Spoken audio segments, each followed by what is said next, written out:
I really hated it because I was tired. I felt like the dog was more excited about it than I was. But I told myself, I'm gonna treat this like an experiment. That's my engineering brain coming out. I'm gonna treat this like an experiment. I'm gonna give it a couple of weeks. And what I started to notice is the more that I leaned into just the rhythm of getting up, getting outside, getting quiet, it's like my brain, my mind started to follow. It's like my mind started to get quiet as well. And in that process, it's like God's voice became a little more obvious. I want to talk about the how, as in how do we begin to put this into practice? How do we build muscles that help us grow in our pursuit and practice of solitude? Because here's what I believe. No matter where you might be at in your faith journey this morning, I believe there are 3 things we could all leave out of rooms like this today and put into practice today and this week. Number 1 is choose a place. You're choosing a place. Remember, the goal here is to find a ramos. You're looking for something that is as distraction-free as possible and allows you to be as alone as possible. Maybe for you, you're into nature, and so you find a park in your neighborhood, or you find a trail along the Greenbelt. I'm from Colorado, and so this heat is absolutely killing me. And so I'm choosing to find a place in my house. Maybe for you, it's going into your closet before anybody else is awake. And you might look at me and say, Ross, that's a little weird. And you might be right. But what if in order to build new muscles that we've never used before, we have to be willing to try things that we've never done before? If we're truly intentional about seeking solitude, if it's a new muscle, we might have to look for places where this will stretch us. And so we're looking for a physical place that we can get quiet. And here's the thing, no matter what physical location you choose, the number 1 rule is absolutely no phones. Same thing happened first service. It's like the collective breath in the room was just like, I promise you will be fine, okay? Here's the thing. You cannot convince me on this that being able to take a phone into solitude means that you're disconnected. That's impossible. Your device, your iPad, your TV, your screen, whatever, literally is designed to not only distract you, but keep you connected to the rest of the world. And so we're gonna ditch them, okay? Pray through it. You will be fine, I promise. You're choosing a place, you're eliminating distractions. Be relentless here.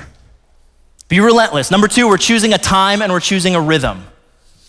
The goal here is to work toward as regular a schedule as you can. You're choosing a time, as in this time of day or the amount of time that I want to commit to this. You're choosing a rhythm, which is to say I'm choosing a frequency. I'm choosing a certain amount of times in a week or a month or a year that I want to make this a reality in my life. Maybe for you, this is saying I'm going to get up every morning before everyone else in my house, and I'm going to go to my quiet room or my closet, and I'm going to spend 15 minutes in scripture, 15 minutes praying, or 15 minutes just sitting in silence, listening to what God might have for me. And if 15 minutes is too long, start with 10. If 10 minutes is too long, start with 5. The goal is to just start. And I'll be honest with you, I've tried something new over the last several months. I wake up early. I'm not a morning person, by the way, so I absolutely hate it when my alarm goes off early, but I've been trying to be disciplined about waking up early so that I can take my dog on a walk. And you might be able to argue that my dog is actually a pretty big distraction, but we're working through it. And for just a couple of miles, I'm just walking the dog and I'm posturing myself to just listen to God. I'm posturing myself to just pray to God. And here's the thing, when I first started doing this, I gotta be honest with you, I really hated it. Because I was tired, I felt like the dog was more excited about it than I was. I wasn't hearing anything, or at least I wasn't seeing the fruit that I wanted to see in my life. But I told myself, I'm gonna treat this like an experiment. That's my engineering brain coming out. I'm gonna treat this like an experiment. I'm gonna give it a couple of weeks. And what I started to notice is the more that I leaned into just the rhythm of getting up, getting outside, getting quiet, it's like my brain, my mind started to follow. It's like my mind started to get quiet as well. And in that process, it's like God's voice became a little more obvious. And here's the thing, there are some mornings that are way better than others. And I still struggle, I'm still learning in this process. But can I tell you something? The honest truth is that I look forward to that time with God every single time I create it. And I could not have honestly told you that 3 months ago. And we're learning, we're taking steps. You might also consider, what could daily or weekly or monthly rhythms look like for you? Here at Gateway, every single staff person is given 1 day out of every month to set aside for solitude. Full 8 hours where our staff can go to a park, go to a coffee shop, they can ride a bike, ride a boat, ride a horse, they can sip coffee, they can read scripture, they can pray.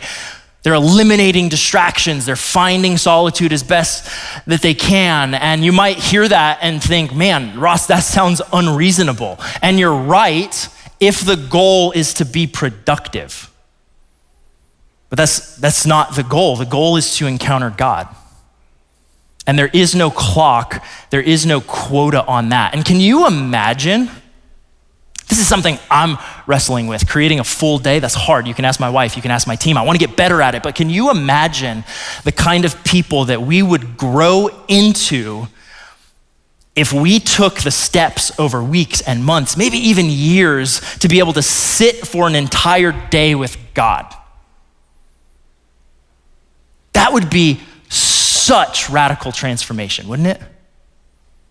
Think about your own life. Could you sit still for 8 hours and not let the noise of your day-to-day, the internal tapes that play over and over in our heads? What kind of person would we look like if we could sit in silence like that?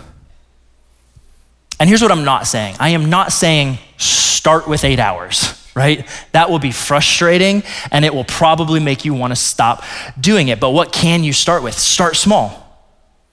Start small, make time. Don't just assume that you're going to have time. No one has enough time. God has wired you, by the way, for a very unique way that you relate to him very uniquely. And so you're finding a rhythm, you're finding a time, you're finding a place that works for you. And number 3, don't quit. Don't quit on this. If you miss 1 day, don't miss 2. If an hour is too long, start with 30 minutes, start with 15 minutes. If the idea of taking a whole day once a month just seems daunting, then what does it look like to commit an hour once every couple of months? We're getting creative here. We're looking for ways that we can contextualize this for our lives, not that we stay there, but so that we can grow from there. We're growing from there. So we're trying something new. We're getting creative. We're ditching the excuses. We're asking for help, which, by the way, if this practice of solitude and silence is something newer for you in your journey of faith, or maybe you're just exploring what it means to follow Jesus, this practice of silence and solitude is an awesome opportunity to find people around you who are maybe doing it better than you and asking them for help.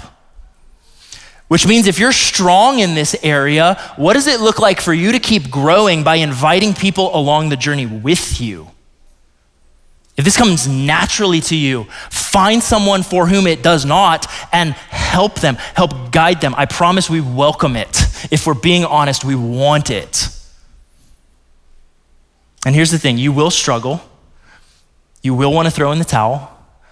To be distracted, even in solitude, is normal. Why? Because we're human. God is not shocked by that, nor is he disappointed in you. He's actually crazy about you, and he has so much that he wants to show you when we posture ourselves to just listen.